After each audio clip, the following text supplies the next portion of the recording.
ಶ್ರೀಗುರುಭ್ಯೋ ನಮಃ ಹರಿ ಓಂ. ಗುರುರ್ಬ್ರಹ್ಮ ಗುರುರ್ವಿಷ್ಣು ಗುರುರ್ದೇವೋ ಮಹೇಶ್ವರಃ ಗುರುಃ ಸಾಕ್ಷಾತ್ ಪರಂ ಬ್ರಹ್ಮ ತಸ್ಮೈ ಶ್ರೀ ಗುರವೇ ನಮಃ. ಶ್ರುತಿಸ್ಮೃತಿಪುರಾಣಾನಾಂ ಆಲಯಂ ಕರುಣಾಲಯಂ ನಮಾಮಿ ಭಗವತ್ಪಾದಂ ಶಂಕರಂ ಲೋಕಶಂಕರಂ. ವಂದೇ ತಂ ಸಚ್ಚಿದಾನಂದಂ ಯತಿವರ್ಯಂ ಮಹಾಮತಿಂ ವೇದಾಂತಸಾರಜ್ಞಂ ಸದ್ಗುರುಂ ಪ್ರಣತೋಸ್ಮ್ಯಹಂ ಶ್ರೀಗುರುಂ ಪ್ರಣತೋಸ್ಮ್ಯಹಂ. ಸದಾಹಂ ಸಂಪ್ರದಾಯಜ್ಞಂ ಸಂಯಮೀಂದ್ರಂ ಸದಾಶ್ರಯಂ ಸದ್ಗುರುಂ ಸಚ್ಚಿದಾನಂದಂ ಸದಾಚಾರಂ ಸಮಾಶ್ರಯೇ. ಶ್ರೀಮಚ್ಛಂಕರ ಭಗವತ್ಪೂಜ್ಯ ಪಾದಮಹಾಸದ್ಗುರುಭ್ಯೋ ನಮಃ. ಶ್ರೀ ಶ್ರೀ ಸಚ್ಚಿದಾನಂದೇಂದ್ರ ಸರಸ್ವತಿ ಸದ್ಗುರು ಪಾದುಕಾಭ್ಯಾಂ ನಮಃ. ನಮೋ ನಮಃ ಶಂಕರ ಪಾದುಕಾಭ್ಯಾಂ. ಶಂಕರ ಭಾನು ಚಾನಲ್ ವೀಕ್ಷಕರು, ಭಗವದ್ಭಕ್ತರು, ಶಂಕರಾಚಾರ್ಯರ ಪರಮ ಭಕ್ತರು ಆಗಿರುವಂಥ ತಮ್ಮೆಲ್ಲರಿಗೂ ಇಂದಿನ ಕಾರ್ಯಕ್ರಮಕ್ಕೆ ಹೃತ್ಪೂರ್ವಕವಾದ ಪ್ರೀತಿಪೂರ್ವಕವಾದ ಸ್ವಾಗತಗಳನ್ನು ಕೋರುತ್ತಾ ಇದೀಗ ಕಾರ್ಯಕ್ರಮವನ್ನು ಪ್ರಾರಂಭ ಮಾಡೋಣ. ಮನುಷ್ಯನಿಗೆ ಭಗವಂತನು ಅನೇಕ ಸಂಪತ್ತುಗಳನ್ನು ಕೊಟ್ಟಿದ್ದಾನೆ. ಆ ಸಂಪತ್ತುಗಳನ್ನು ಮತ್ತೊಬ್ಬರಿಗಾಗಿ ವಿನಿಯೋಗ ಮಾಡಬೇಕು. ತನ್ನಲ್ಲಿಯೇ ಸಂಪತ್ತನ್ನು ಇಟ್ಕೊಂಡು ಯಾವ ಮನುಷ್ಯ ಜೀವನವನ್ನು ಕಳೆಯುತ್ತಾನೆಯೋ ಅವನು ಲೋಭಿಯಾಗಬಾರದು. ಐಶ್ವರ್ಯ ಬೇಕಾದಷ್ಟು ಹಣ ಇದೆ, ಸಂಪಾದನೆ ಮಾಡಿದ್ದಾನೆ, ತಾನೂ ತಿಂತಾ ಇಲ್ಲ, ದಾನವನ್ನಂತೂ ಮಾಡ್ತಾನೇ ಇಲ್ಲ, ಅಂಥವನ ಹಣ ಯಾರಿಗೋ ಹೊರಟೋಗುತ್ತೆ. ಇದನ್ನು ಒಬ್ಬ ಸುಭಾಷಿತಕಾರ ಒಂದು ಸುಭಾಷಿತದಲ್ಲಿ ಸುಂದರವಾಗಿ ಹೇಳಿದ್ದಾನೆ. 2 ದೃಷ್ಟಾಂತಗಳನ್ನು ಕೊಟ್ಟು ತಿಳಿಸುತ್ತಾನೆ. ಆ ಸುಭಾಷಿತವನ್ನು ಇದೀಗ ಹೇಳ್ತೇನೆ. ಪಿಪೀಲಿಕಾರ್ಜಿತಂ ಧಾನ್ಯಂ ಮಕ್ಷಿಕಾ ಸಂಚಿತಂ ಮಧು ಲುಬ್ಧೇನ ಸಂಚಿತಂ ದ್ರವ್ಯಂ ಸಮೂಲಂ ಹಿ ವಿನಶ್ಯತಿ. ಈ ಒಂದು ಶ್ಲೋಕವನ್ನು ನನ್ನ ಪ್ರೀತಿಯ ಸದ್ಗುರುವರೆಣ್ಯರಾದ ಶ್ರೀ ಶ್ರೀ ಶ್ರೀ ಸಚ್ಚಿದಾನಂದೇಂದ್ರ ಸರಸ್ವತಿ ಸ್ವಾಮೀಜಿಯವರು ಗಟ್ಟು ಮಾಡಿಸಿ ಅರ್ಥವನ್ನು ಹೇಳಿದ್ದಾರೆ. ಪಿಪೀಲಿಕಾರ್ಜಿತಂ ಧಾನ್ಯಂ ಮಕ್ಷಿಕಾ ಸಂಚಿತಂ ಮಧು ಲುಬ್ಧೇನ ಸಂಚಿತಂ ದ್ರವ್ಯಂ ಸಮೂಲಂ ಹಿ ವಿನಶ್ಯತಿ. ಮಾನವರಿಗೆ ಜ್ಞಾನಿಗಳ ವಾರ್ನಿಂಗ್ ಇದು. ನೋಡಪ್ಪ ಮಗು, ಬೇಕಾದ ಸಂಪಾದನೆ ಮಾಡಿದೀಯ, ನೀನು ಲೋಭಿ, 1 ಪೈಸೆ ದಾನ ಮಾಡ್ತಾ ಇಲ್ಲ, ನನಗೆ ಇರಲಿ ಅಂತ ಹೇಳ್ತಾ ಇದ್ದೀಯ. ಖಂಡಿತ ನಿನ್ನ ಸಂಪತ್ತೆಲ್ಲವೂ ಕೂಡ ಸಮೂಲಂ ಹಿ ವಿನಶ್ಯತಿ, ಮೂಲ ಸಮೇತವಾಗಿ ಎಲ್ಲವೂ ನಾಶವಾಗಿಬಿಡುತ್ತೆ. ಅದಕ್ಕೆ 2 ದೃಷ್ಟಾಂತ ಕೊಡ್ತಾ ಇದ್ದಾರೆ. ಒಂದು, ಪಿಪೀಲಿಕಾರ್ಜಿತಂ ಧಾನ್ಯಂ. ಪಿಪೀಲಿಕ ಅಂತ ಇರುವೆ, ಸ್ಮಾಲೆಸ್ಟ್ ಇನ್ಸೆಕ್ಟ್. ಇರುವೆ ಅಂತಂದ್ರೇನು? ಉಫ್ಫನ್ನು ಹಾರೋಗ್ಬಿಡುತ್ತೆ. ಅಂಥ ಇರುವೆ 1 ನಿಮಿಷವೂ ಮಲಗಿಕೊಳ್ಳದೆ, ವಿಶ್ರಾಂತಿಯನ್ನೇ ತೆಗೆದುಕೊಳ್ಳದೆ, ನೆಗಡಿಯಾದರೂ, ಜ್ವರ ಬಂದರು, ಹೊಟ್ಟೆ ನೋವಾದರೂ, ಮಳೆ ಬಂದರು, ಬಿಸಿಲು ಬಂದರು, ಏನಾದರೂ ಕೂಡ ತನ್ನ ಪಾಡಿಗೆ ತಾನು ಹೋಗ್ತಾ ಇರುತ್ತೆ. ಅದು ರಾಗಿ ಅಥವಾ ರವೆ ಅಥವಾ ಅಕ್ಕಿ, ಒಂದು ಹಪ್ಪಳು ಜೋರು ಇದನ್ನು ತರ್ತಾ ಇರುತ್ತೆ. ತಂದು ತಾನು ತಿನ್ನುವುದಿಲ್ಲ.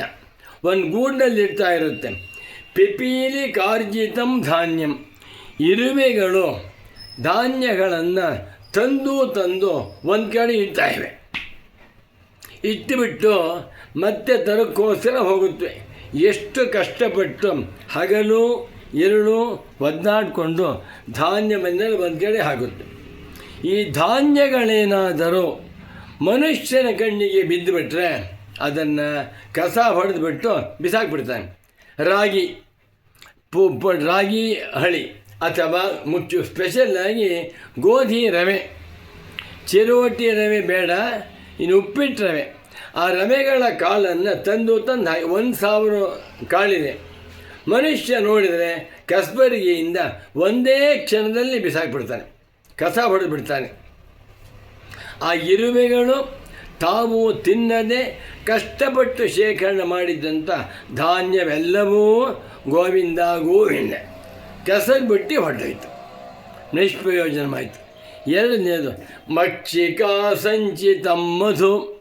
ಮಕ್ಷಿಕಾ ಜೇನು ನೊಣ, ಜೇನು ಹೊಳ ಝೈ ಝೈ ಅಂತ ಒಂದೇ ಸಮನೆ ಹಾರಾಡುತ್ತಾ 1 ನಿಮಿಷ ಕೂತುಕೊಳ್ಳದೆ ಕಾಡಿನಿಂದ ಬೇರೆ ಕಡೆಯಿಂದ ಎಲ್ಲ ಮರಗಳಿಗೂ ಹೋಗಿ ಆ ಮರಗಳ ಹೂವುಗಳಿಂದ ಮಕರಂದವನ್ನು ಹೀರ್ಕೊಂಡು ಬಂದು ಒಂದು ರೊಟ್ಟಿ, ಜೇನು ರೊಟ್ಟಿಯಲ್ಲಿ ಹಾಕ್ತಾ ಬರುತ್ತೆ. ಅದು ಜೇನುತುಪ್ಪ ಶೇಖರಣೆ ಆಗ್ತಾ ಇದೆ.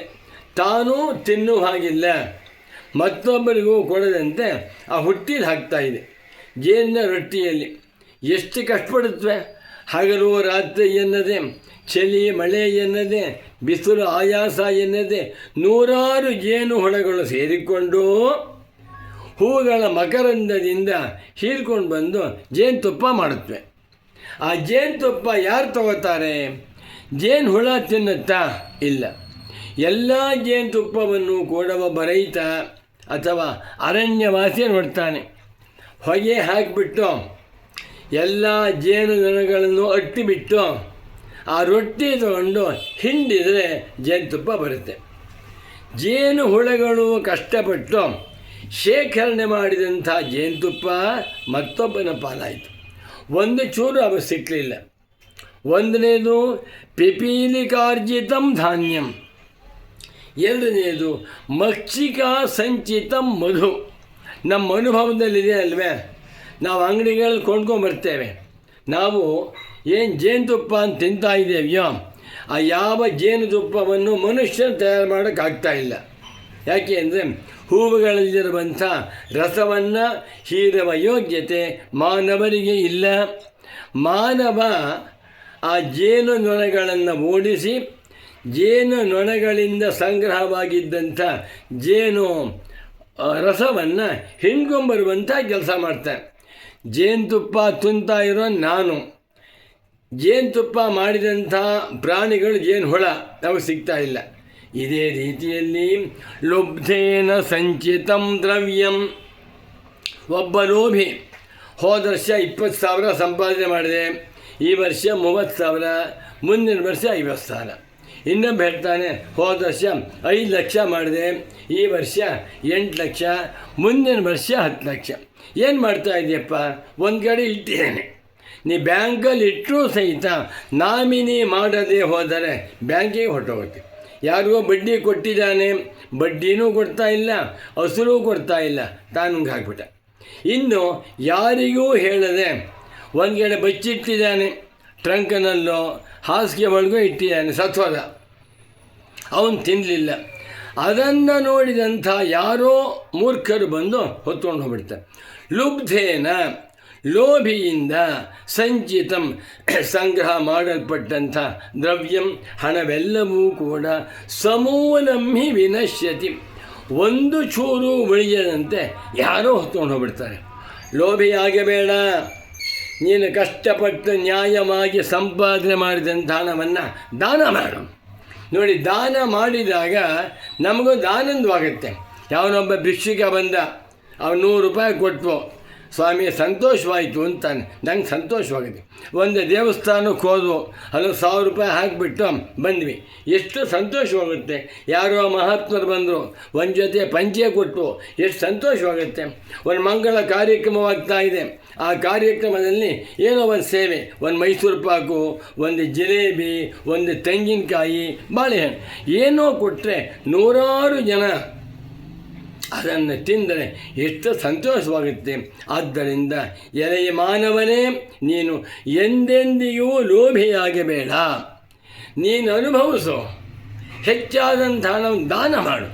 ನೀನೇ ಬದುಕಿರುವಾಗ ನಿನ್ನ ಕೈನಿಂದ ನೀನೇ ದಾನ ಮಾಡಿದರೆ ಅದರಿಂದ ಎಷ್ಟು ಆನಂದವಾಗುತ್ತೆ. ದಾನವನ್ನು ಮಾಡದೆ ಬರೀ ಸಂಗ್ರಹ ಮಾಡಿ ಕೂಡಿಟ್ಟು ಹೋಗಿಬಿಟ್ರೆ ಯಾರೋ ತೊಗೊಂಡು ಹೋಗ್ಬಿಡುತ್ತೆ. ಎಷ್ಟು ತೊಗೊಂಡು ಹೋಗ್ತಾರೆ? ಸಮೂಲಂಹಿ ವಿನಶ್ಯತಿ. ಆ ಧಾನ್ಯದ ಕಾಳು ಸಂಪೂರ್ಣವಾಗಿ ನಾಶವಾಯಿತು. ಜೇನುತುಪ್ಪ ಸಂಪೂರ್ಣ ಮನುಷ್ಯ ಹೊತ್ಕೊಂಡು ಹೋಗ್ಬಿಟ್ಟ. ಅದೇ ರೀತಿಯಲ್ಲಿ ನೀನು ಸಂಪಾದನೆ ಮಾಡಿ ಕೂಡಿಟ್ಟಂಥ ದ್ರವ್ಯವು ಸಮೂಲಂಹಿ ವಿನಶ್ಯತಿ. ಅದಕ್ಕೆ ಅವಕಾಶವನ್ನು ಚೆನ್ನಾಗಿ ದಾನ ಮಾಡು. 10 ರೂಪಾಯಿ ಸಂಪಾದನೆ ಇದ್ದರೆ 11 ರೂಪಾಯಿ ದಾನ ಮಾಡು. 1000 ರೂಪಾಯಿ ಸಂಪಾದನೆ ಇದ್ದರೆ 2000 ರೂಪಾಯಿ ದಾನ ಮಾಡು. ಭಗವಂತ ಕೊಡ್ತಾನೆ. ದಾನ ಮಾಡಿದಾಗ ದಾನ ತೆಗೆದುಕೊಳ್ಳುವವನಿಗಿಂತಲೂ ಕೂಡ ದಾನ ಮಾಡಿದವನಿಗೆ ಹೆಚ್ಚಿನ ಸಂತೋಷ. ಆದ್ದರಿಂದ ಮನುಷ್ಯನು ದಾನವನ್ನು ಮಾಡಬೇಕು.